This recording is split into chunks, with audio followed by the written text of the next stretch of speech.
تمسك بحبل الله واتبع الهدى ولا تك بدعيا لعلك تفلح ورن بكتاب الله والسنن التي أتت عن رسول الله تنجو وتربح. الحمد لله نحمده ونستعينه ونستغفره ونعوذ بالله من شرور أنفسنا ومن سيئات أعمالنا من يهده الله فلا مضل له ومن يضلل فلا هادي له وأشهد أن لا إله إلا الله وحده لا شريك له وأشهد أن محمدا عبده ورسوله صلى الله عليه وسلم. أما بعد, donc nous continuons l'explication de Al-Qawaid al-Arba', c'est-à-dire les 4 règles, et nous étions arrivés au 7e cours. Et nous étions à l'arrivée à la parole de l'auteur, rahimahullah. وَنْ يَجْعَلَكَ مِمَّنْ إِذَا أُعْطِيَ شَكَرَ وَإِذَا ابْتُلِيَ صَبَرَ وَإِذَا أَذْنَبَ اسْتَغْفَرَ فَإِنَّ هَؤُلَاءِ الثَّلَاثِ عُنْوَانُ السَّعَادَةِ. Et qu'il fasse de toi quelqu'un de reconnaissant lorsqu'il lui est fait don, qui patiente lorsqu'il est éprouvé et qui implore le pardon lorsqu'il tombe dans le péché, car ces 3 vertus sont les causes du bonheur. Et comme nous avons dit précédemment, la vie de la personne tourne autour de ces 3 phases-là. Soit elle est dans un bienfait, soit dans une épreuve, soit dans un péché. Et nous avons évoqué dans le cours passé ce qui est obligatoire pour celui qui est dans un bienfait, à savoir al-shukr, le remerciement. Aujourd'hui, nous allons étudier wa idha btuliya sabar, qui patiente lorsqu'il est éprouvé, à savoir as-sabr. As-sabr, qu'on peut traduire par la patience qui est mêlée à l'endurance, le fait d'endurer pour Allah Ta'ala. As-sabr lughatan huwa al-habs wal-kaf. Dans la langue arabe, as-sabr, c'est le fait de retenir et d'arrêter, ce qui revient à patienter et à endurer. Wa fi shar'a min afdali ta'rifat ما قاله الشيخ العثيمين رحمه الله: الصبر حبس النفس على طاعة الله وحبسها عن معصية الله وحبسها عن تسخط من أقدار الله وحبسها على تسخط من أقدار الله. Dans la législation, la définition de la patience, l'endurance, c'est une des meilleures que j'ai trouvées, une des meilleures de ces définitions que j'ai trouvées, c'est celle qu'a citée Cheikh Al-Uthaymin rahimahullah. Il dit, c'est le fait, as-sabr, efforcer son âme à l'obéissance d'Allah et l'efforcer à délaisser la désobéissance d'Allah et l'efforcer à ne pas s'irriter devant le décret d'Allah. Dans cette définition se trouvent les 3 catégories de la patience, comme on va le voir. L'imam Ahmad ibn Hanbal rahimahullah dit: ذكر الله الصبر في القرآن في نحو 90 موضعا. L'imam Ahmad dit: Allah a cité la patience dans le Coran dans près de 90 endroits, c'est-à-dire dans 90 passages du Coran. Fin de citation. Ce qui nous montre l'importance de la patience et son mérite. قال ابن القيم وهو واجب بإجماع الأمة. Ibn al-Qayyim dit, et ceci, c'est-à-dire la patience, est obligatoire par consensus de la communauté. Pour citer certains versets, Allah Ta'ala dit: wasbir wa ma sabruka illa billah. Wasbir wa ma sabruka illa billah.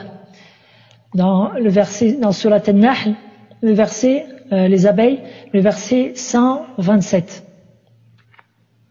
Endure. Comme j'ai dit, sabr, on peut le traduire par patienter, par endurer. Endure, ton endurance ne viendra qu'avec l'aide d'Allah. Allah Ta'ala dit aussi: Fasbir inna wa'dallahi haqq. dans Surat Al-Ghafir, le pardonneur, verset 55. Endure donc, car la promesse d'Allah est vérité. Et Allah Ta'ala dit encore, Ya ayyuhalladhina amanu sabiru wa sabiru wa rabitu wattaqullaha la'allakum tuflihun. Dans le dernier verset de Surat Al-Imran, le verset 200. Ô vous les croyants, soyez patients et endurants. Incitez-vous à l'endurance, luttez constamment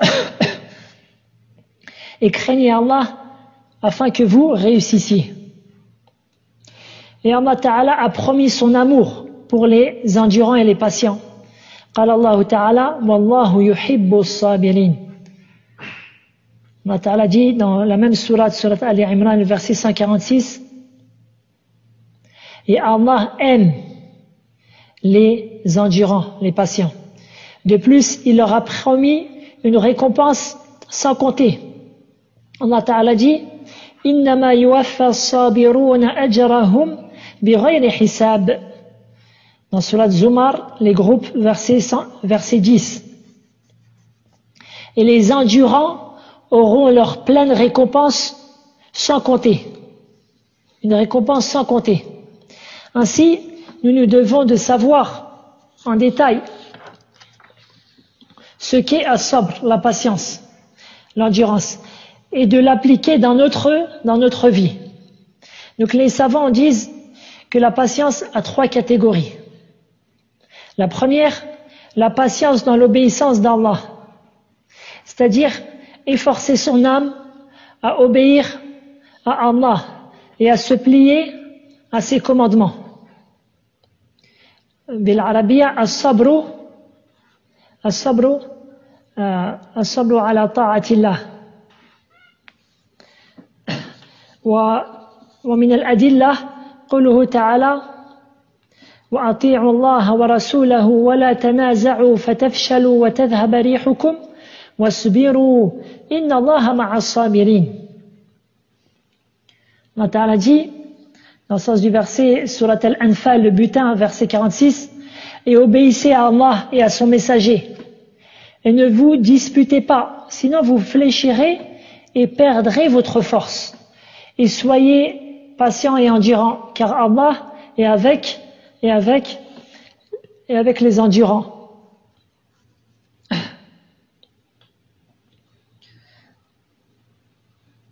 Non. Donc le fait, et pas de doute que, c'est-à-dire l'obéissance d'Allah, demande une grande endurance. Le fait de se lever le matin pour Salat Subh en été, tandis que les nuits sont très courtes. Ceci demande une patience et une endurance. Le fait de se lever pour Salat Subh en hiver, tandis qu'il fait froid et que la personne est au chaud, sous sa couette.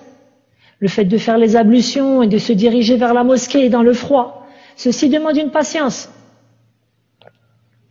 Le fait d'arrêter ses occupations durant la journée afin d'accomplir les prières à l'heure, ceci demande une patience. Le fait de ne pas dormir jusqu'à accomplir la prière de l'Aïcha, ceci demande une patience. Le fait de sortir la zakat de l'argent que l'homme aime, cet argent que l'homme aime tant et a peiné pour obtenir, cela demande de l'endurance et de la patience. Le fait de jeûner, de ne pas manger, de ne pas boire, de délaisser l'acte charnel avec sa femme durant toute la journée, cela nécessite de la patience. Le fait d'accomplir le hajj et la umrah en dépensant une grande partie de son argent et en prenant de son temps et en faisant des efforts physiques en cela demande une patience.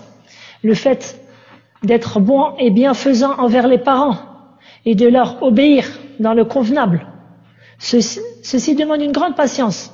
Surtout si on voit que ses propres parents ne sont pas des gens qui obéissent à Allah Tabarak wa Ta'ala. Le fait d'étudier la science, d'apprendre par cœur ce qui nous est permis du Coran, de prendre des cours, de les écrire, de les réviser, d'appeler vers la voie d'Allah Azza wa Jal, en espérant rien, si ce n'est son visage et son paradis, tout cela nécessite une grande patience et endurance. Et bref, d'une manière générale, l'accomplissement de toute obéissance d'Allah nécessite patience et endurance. Et c'est pour cela que la plus importante catégorie de la patience est bien celle-là, la patience dans l'obéissance d'Allah. Deuxièmement, c'est-à-dire la deuxième catégorie de patience qui est moindre que la première. As-sabru an ma'siyatillah. La patience devant les interdits d'Allah. Et ceci aussi nécessite une grande patience.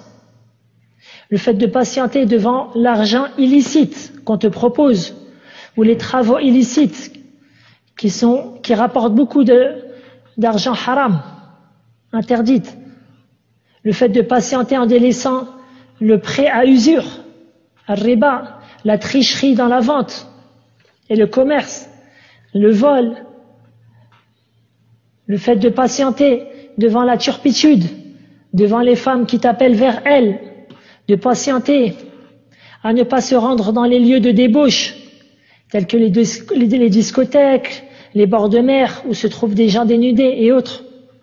Le fait de patienter en ne disant pas une parole à tes parents qui les contrarie. Comme Allah Ta'ala dit, وَلَا تَقُلْ لَهُمَا أُفٍّ وَلَا تَنْهَرْهُمَا. Surat al-Isra, le verset 23. Et ne leur dis pas uffin, qu'on peut dire fi, et ne les brusque pas.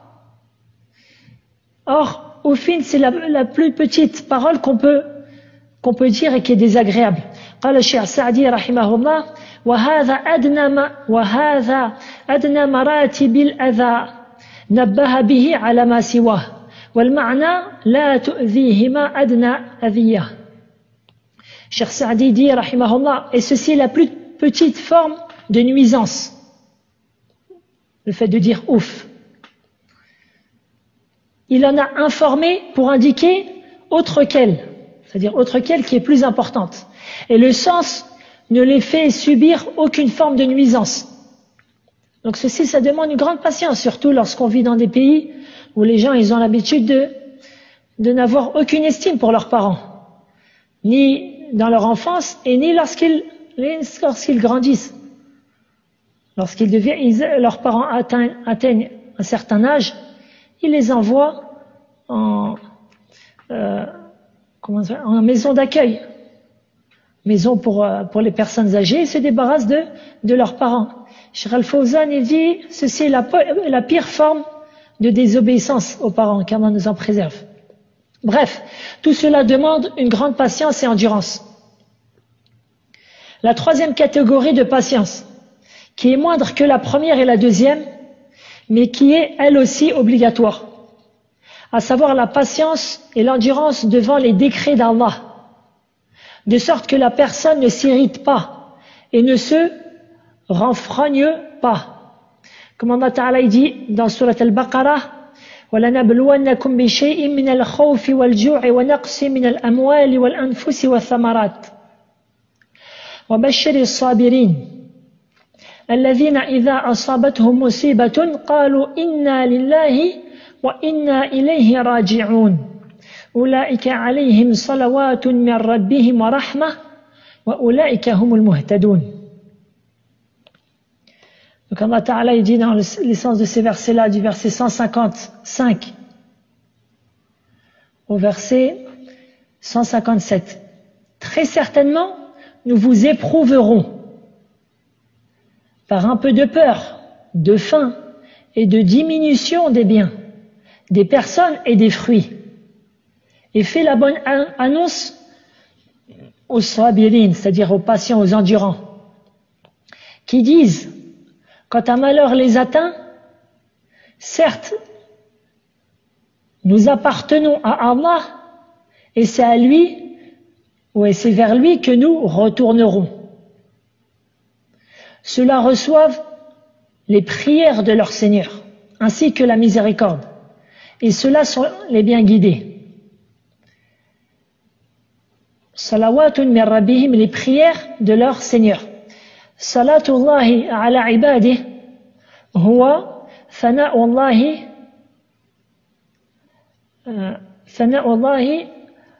li'ibadihi 'inda al-mala'il a'la. Les prières d'Allah sur ses serviteurs, c'est-à-dire le fait qu'Allah il fasse les éloges de ses serviteurs عند الملأ الأعلى, c'est-à-dire auprès des hautes assemblées, auprès des anges. C'est-à-dire qu'Allah Ta'ala, il cite un tel en bien auprès des hautes assemblées. Ainsi l'a expliqué Abu Aliya, comme ça a été rapporté dans Sahih al-Bukhari.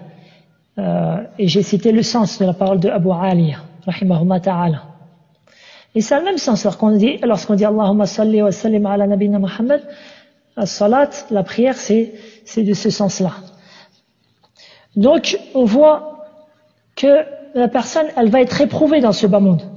Comment elle doit être devant ces épreuves telles que une peur, une faim, une diminution de biens, de personnes et de fruits, il doit yuqabilu hadha bis-sabr. Il réagit par la patience. Et les décrets d'Allah douloureux sont de deux sortes. Ils sont de deux sortes. Imma mimma la kasba lil ibadi fih wa imma mimma yajri Allahu ala aydi ba'd al-ibad min al-adhiya wa min al-idha. Donc les décrets d'Allah douloureux sont de deux sortes. La première sorte, ce sont les ce dont les serviteurs n'en sont pour rien. Ce dont les serviteurs n'en sont pour rien. Tel que si tu es touché par une maladie ou une soif ou qu'un proche parent est décédé, par exemple. Ceci est le décret d'Allah Ta'ala et les serviteurs n'en sont pour rien. La deuxième catégorie, ce qu'Allah Ta'ala éprouve ses serviteurs à travers certaines personnes. À travers certaines personnes qui te nuisent par une nuisance ou par des insultes et autres. Et à ce moment-là, ce qui nous est demandé, c'est cette fois aussi de patienter, que ça soit dans la première catégorie ou pour la deuxième. Non. Nous devons donc de nous efforcer à patienter, et cela comprend trois principales choses. C'est-à-dire le fait de patienter dans les décrets douloureux, cela comprend trois principales choses. La première, le fait de patienter par le cœur, en ne s'irritant pas lorsque le décret d'Allah survient, en n'étant pas énervé contre Allah et son décret. Ça, c'est la première chose, c'est à travers le cœur. Deuxièmement, par la langue, en n'invoquant pas contre soi-même le malheur et la perdition, en n'insultant pas,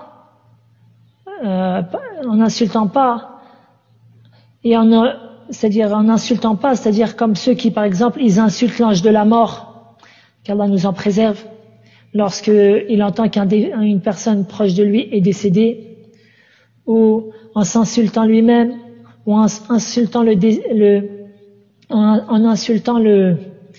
destin, ou autre que cela. En ne rouspétant pas, en ne criant pas non plus. Comme le fait de crier à haute voix, oh, il m'est arrivé telle et telle chose, etc.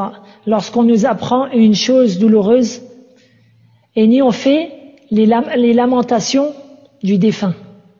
On ne crie pas les lamentations du défunt comme le font les pleureuses. Donc ça, c'est par la langue. Ensuite, par les membres, en ne se frappant pas le visage, ni se tirer les cheveux ou la barbe, ni déchirer les vêtements, ni le fait de frapper contre un mur, ou frapper contre un mur, ou frapper sa tête, ou frapper ses pieds. Tout cela est formellement interdit. Par exemple, ce que je peux citer comme preuve, ce qu'a rapporté Al-Bukhari et Muslim, عن ابن مسعود رضي الله عنه أن رسول الله صلى الله عليه وسلم قال ليس منا من ضرب الخدود وشق الجيوب ودعا بدعوى الجاهلية.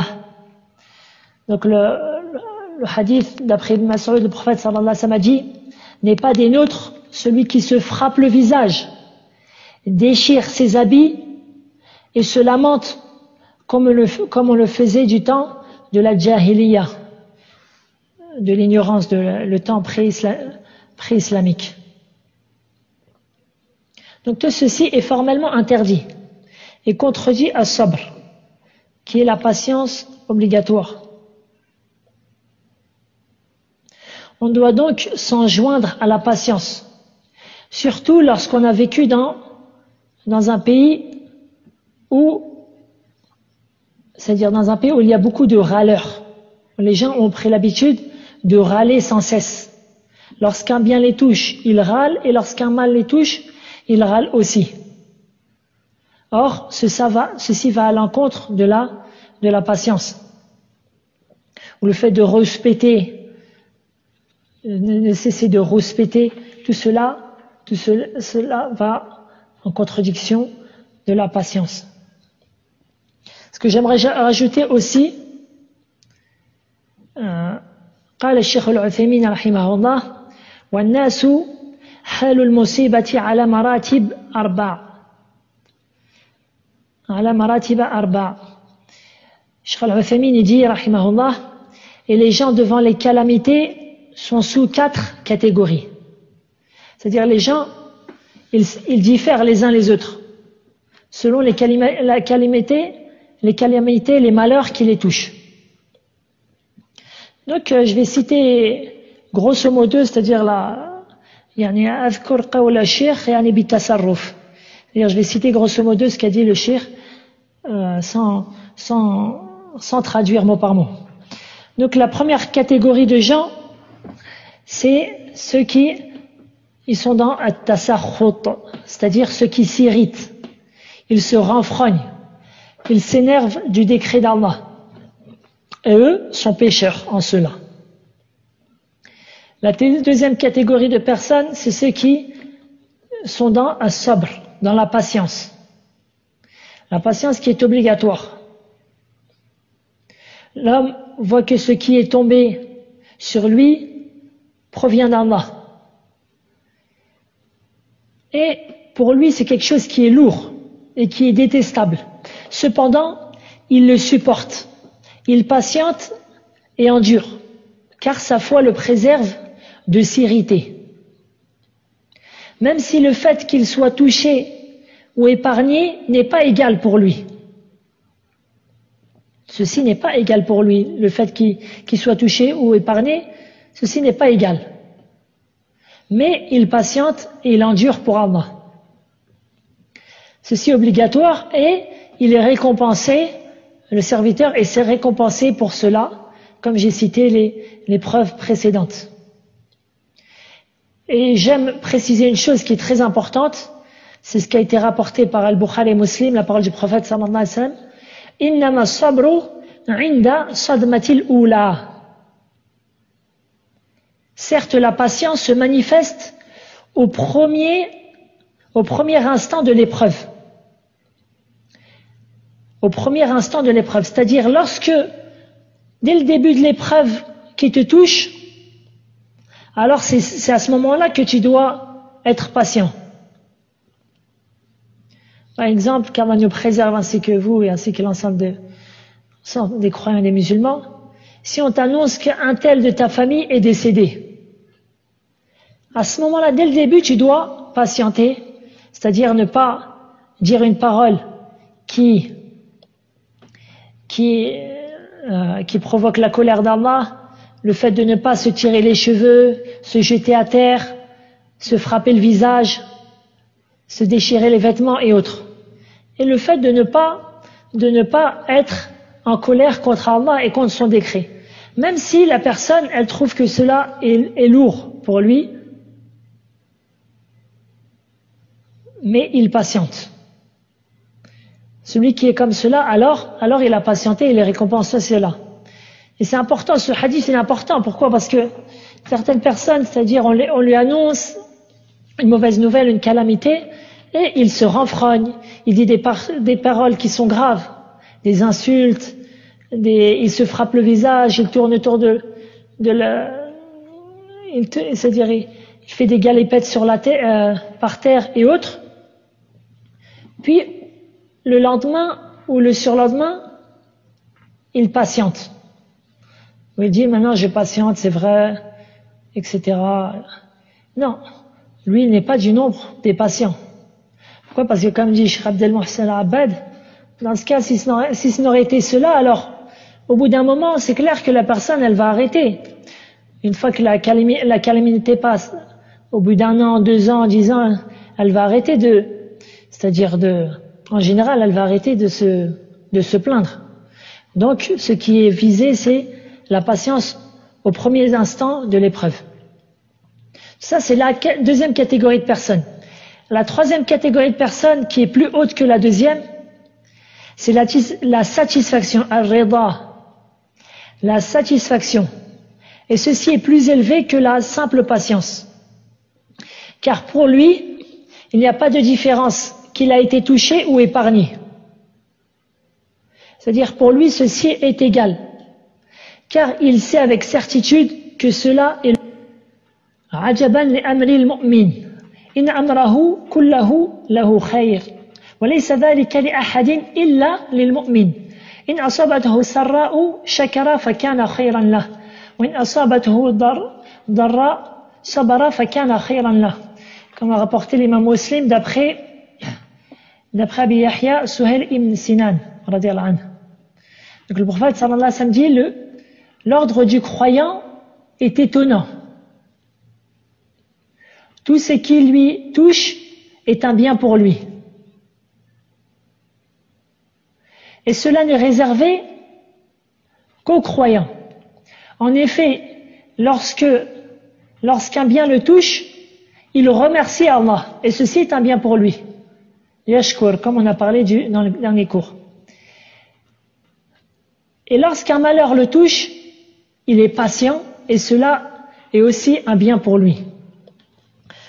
Donc la personne a la certitude de cela et ainsi il est satisfait. Il est satisfait du décret d'Allah. Donc هذه المنزلة, c'est-à-dire cette catégorie-là ou ce niveau-là n'est pas obligatoire mais il est conseillé. هذا مستحب. Et ce n'est pas obligatoire d'arriver à ce niveau-là. L'obligatoire, c'est le minimum, c'est as-sabr, la patience. Et ceci n'empêche pas qu'il soit attristé ou qu'il pleure et que ceci soit douloureux pour lui. Et la preuve en cela est le hadith qu'a rapporté l'imam al-Bukhari lorsque le prophète sallallahu alayhi wa sallam a vu son fils Ibrahim qui était de bas âge, qui était un enfant à bas âge. Lorsqu'il l'a vu mourir dans ses bras, le prophète sallallahu alayhi wa sallam a dit Inna al-ayna tadma'u wal qalba yahzanu wa la naqulu illa ma yurdi rabbuna wa inna bi firaqika ya Ibrahim la mahzunun. Le prophète sallallahu alayhi wa sallam a dit certes, les yeux coulent, c'est-à-dire de larmes, et le cœur s'attriste, et on ne dit que ce qui satisfait notre Seigneur. Certes, nous sommes attristés de la séparation avec toi, ô Ibrahim. Donc ceci n'empêche pas que la personne, elle soit attristée ou qu'elle pleure. Mais elle ne dit pas une parole qui provoque la colère d'Allah. De plus, elle n'est pas, c'est-à-dire elle n'a pas dans son cœur, c'est-à-dire la colère contre Allah ou contre son décret, comme je l'ai précité. Et enfin, la quatrième catégorie de gens, et c'est le plus haut niveau de la patience, à savoir, il arrive à un niveau, c'est ash-shukr. Et c'est le plus haut degré devant les malheurs et la calamité. c'est-à-dire le niveau du remerciement. Le fait que la personne remercie Allah pour ce qui l'a touché comme épreuve. Et ceci, tu le trouveras chez les serviteurs d'Allah proches de lui, les patients et les reconnaissants, qui espèrent en Allah, en cela, sa récompense, et qui se disent en eux-mêmes, certes autrui a été touché par pire que mon malheur. Il se dit, moi si par exemple j'ai perdu un peu de mon argent, eh ben, il y a des gens qui ont perdu bien plus que cela, et qu'ils ont la certitude qu'en réalité c'est un bien pour eux, et qui se disent qu'un malheur dans ce bas monde est moindre qu'un malheur qui touche leur religion, et que le châtiment de ce bas monde est moindre que celui de l'au-delà. Ils se rappellent que ce malheur est une cause pour le pardon des péchés et l'élévation en degrés et l'augmentation de leur foi. Et ils remercient Allah en cela. Et ils remercient Allah tabaraka wa ta'ala en cela. Comme est rapporté dans le recueil authentique de Bukhari Muslim, d'après Abi Huraira et Abi Sa'id al-Khudri, le prophète sallallahu alayhi wa sallam a dit: Ma yusibu al-muslima min nasabin wala wasabin wala hammin wala hazanin wala adha wala ghammin hatta shawkatu yushakuha illa kaffara Allahu biha min khatayah. Le prophète sallallahu alayhi wa sallam dit: il n'y a pas une fatigue, ni une maladie, ni un souci, ni une peine, ni un préjudice, ni une affliction qui touche le musulman,